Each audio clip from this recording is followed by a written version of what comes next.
The Beast from Below. I don't like Godzilla movies. I know, weird way to start a story, right? Seems so out of left field for the kind of stuff you'd find on websites like the one I'm posting this on. Most people would start their stories with some kind of description of how they got into the mess they're in, or some ominous warning. But all I've got is the facts, that I don't like movies and a radioactive dinosaur smashing cities. It's dumb, I know. See, the appeal of monster movies, if I had to describe it, is how impossible people think they are. According to accepted scientific law, animals that big simply can't exist on land because they'd collapse under their own weight. I think Neil deGrasse Tyson said that once, something along those lines. I don't know. I'm not big on science, never managed more than a passing grade in the subject in any school. But what I do know is that these people are full of shit. And I'm about to explain why. I remember the whole incident pretty fucking vividly for something that happened, I don't know, 2 or 3 years ago. The actual date is fuzzy, though even if I had the date, I wouldn't give it out. I'm not going to tell you where this happened either, but I'll describe the location as vaguely as I can manage without making it pointless. I live in a small rural town. It gets really hot in the summer, really cold in the winter, and ever since 1924, we've had 10-minute earthquakes every 10 years. It's just kind of an accepted fact of the place at this point.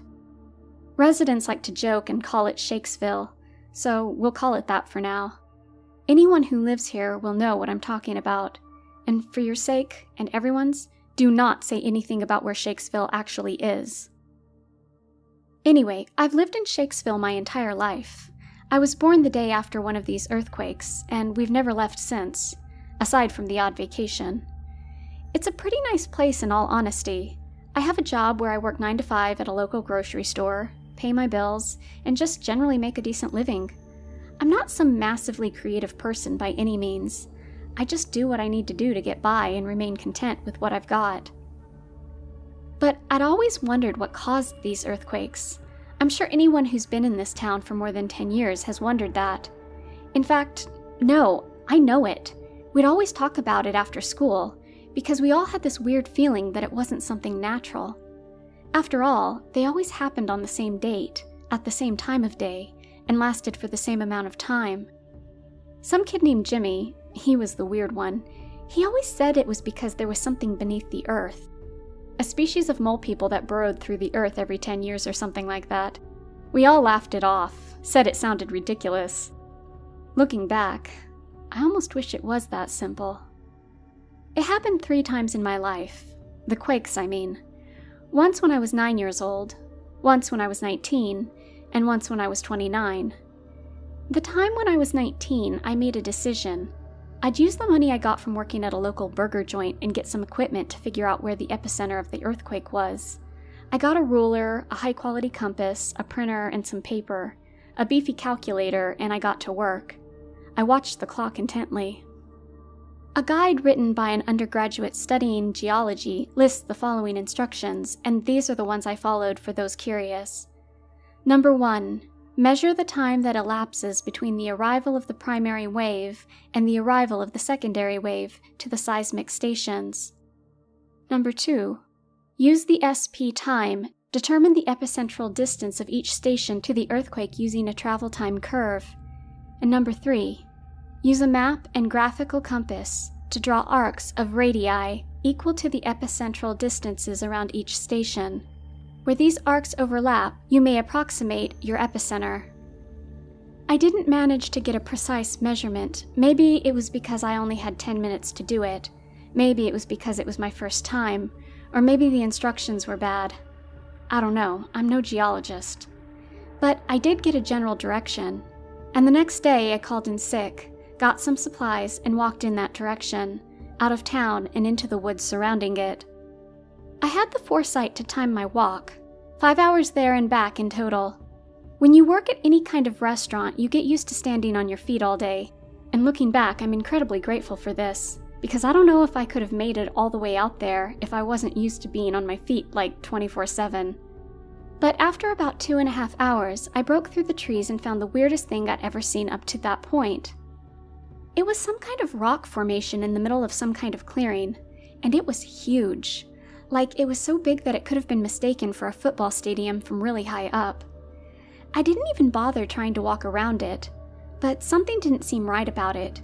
For one thing, it was made of a bunch of jagged rocks that looked almost like canines. You know the little fangs everyone has on their upper and lower line of teeth? Run your tongue across your teeth, and you'll feel the little fangs. That's them. Some looked chipped, others didn't, but they were arranged in a circle, or maybe an oval. The way they were angled gave me the impression it could be either or, but the weirdest part is when I went over to it and managed to get a peek between them, all I saw was a hole. By this point, I decided it was something to do with these rocks. Specifically what, though? That's what was confusing me. I made a personal note to come back here a few hours before the quake happened again, in 10 years, and then I went home. Things just kind of went along as normal. In the 10 years between then and the next quakes, I quit my job, found a new one, got hooked up with a girl I knew in high school, broke up with her after I caught her cheating on me, and moved into the house I own today. And every passing day inched me closer to it.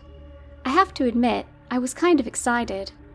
I started having all these fantasies of showing my recordings to some scientist and becoming massively popular. This world-renowned guy who uncovered the mystery of the Shakesville quakes. Finally, the big day arrived. After calling in sick and packing my equipment, a camcorder, a tripod, a lawn chair, and some sodas and snacks in case I got hungry or thirsty, I chose to take my car that time, driving out to the location, parking my car out there and getting everything set up. I started with the camcorder, getting it recording.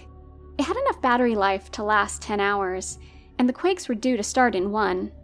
I stood in front, gave my name and the exact time, stated my intent, adjusted it to make sure all was correctly set up and it'd get the full picture, and then set up my chair and waited. 50 minutes passed, and then I thought I heard something. Something like distant movement, something hard scraping against dirt. It got steadily closer and closer, until I physically felt it moving beneath my feet. But it wasn't the exact time for the quakes to start, which left me more baffled than anything else. Of course, I quickly realized what was happening. Something was moving underground and causing a smaller, more localized quake. My mind briefly wandered back to that kid, Jimmy, and his idea of mole people. Then, the sharp, tooth-like rocks shuddered, and what came up from the hole they surrounded physically froze me to my chair in sheer, unadulterated horror. I felt myself shaking horribly, yet I couldn't voluntarily move a single muscle. It looked like some kind of gigantic worm. Its entire body was pitch black in terms of color. It didn't suck up light, it was just very, very dark in color. It did glint under the sunlight, which allowed me to make out details. Its scarred and battered exoskeleton, its long yellowed tusks coming from its lower jaw, its segmented body curling as it rose out of the hole in the earth.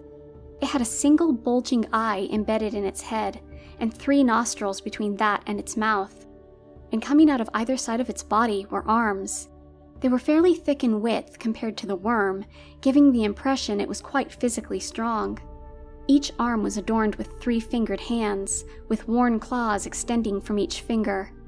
It didn't have thumbs. Looking back, they were probably meant for scraping through dirt more than grabbing things. Long, sharp fins rose out of its back, going down the entire length of what I saw. This thing was massive. I have no doubts that it would have zero trouble wrapping around the Empire State Building if it wanted, and it could probably dwarf the whole thing if it raised itself up as high as it could. It cast a massive shadow upon the ground behind it, and its gaze was focused squarely upon the sky. It braced itself against the rock formations, which makes me think it had trouble standing upright. Its entire lower jaw split vertically down the middle, and it drew its head back, taking in a breath for a solid 5 minutes. So much air was pulled in that I felt myself becoming short of breath, so I breathed in myself and waited it out. The first thing I did that wasn't just sitting and staring in utter horror. It stopped, and it held its breath for another minute, then thrust its head forward, and what came out was a roar that was simultaneously the loudest thing I'd ever heard, and the quietest. I know now where the quakes come from. It's this thing. emerging from beneath the earth every 10 years and unleashing this terrible shout for 10 straight minutes. And it's so loud that it shakes the ground for the whole duration. Yet it's so high-pitched that you have to strain your ears to hear it, but once you pick it up, it becomes almost reflexive, and you're able to hear it without trying. It wasn't a pleasant sound either. The noise was dreadful in every capacity, sounding like every dying squeal you've ever heard from an animal meshed together and pitched up so far you can't hear it. It strikes me as odd that after a few years, I still remember it so vividly. I guess it's just one of those things you can't forget. After the allotted 10 minutes, it stopped. It very slowly blinked, its eyelids closing vertically rather than horizontally like you or me would.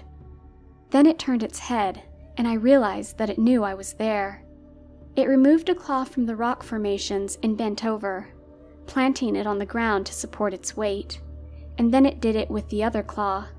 It pulled itself towards me, twisting its head 180 degrees clockwise to angle the eye at the ground, and hovered its head over me and stared down at me for what felt like hours, though after looking at the footage, it was just a couple of minutes. I've never been more convinced that I was going to die, right then and there. This horrible thing from right out of a monster film was going to eat me, or squash me, or even breathe on me a little too hard and break all of my bones. If I ran, I would most certainly die, so I stayed put, hoping and praying to whatever God existed that this thing would decide to spare me. It eventually began to go back, rotating its head into the default position as it used its claws to push itself back towards the hole. It climbed back in, once more using its claws to brace itself against the formations.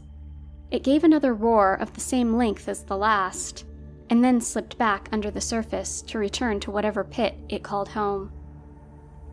I sat there for an hour or so as I regained my ability to move.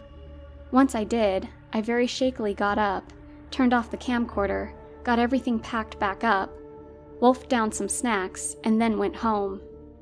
I didn't sleep that night. How could I? I just witnessed something horrible, something I couldn't forget if I tried. I attended a local church the next morning.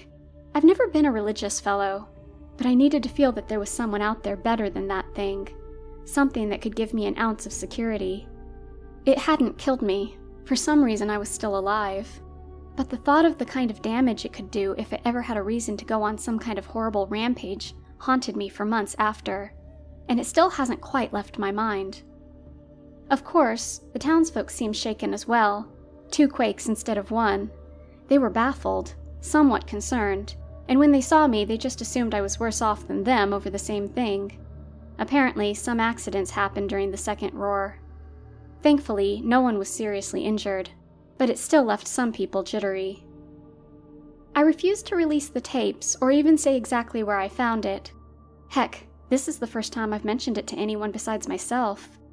But if somehow you know where it is, then do yourself a fucking favor and listen to me. Tell no one, because if word gets out, it'll create a panic. And if there's a panic, the military is going to get involved, and they're going to try to kill it. And anyone who's watched giant monster films knows exactly what will follow. You want to know the reason I don't like Godzilla films these days?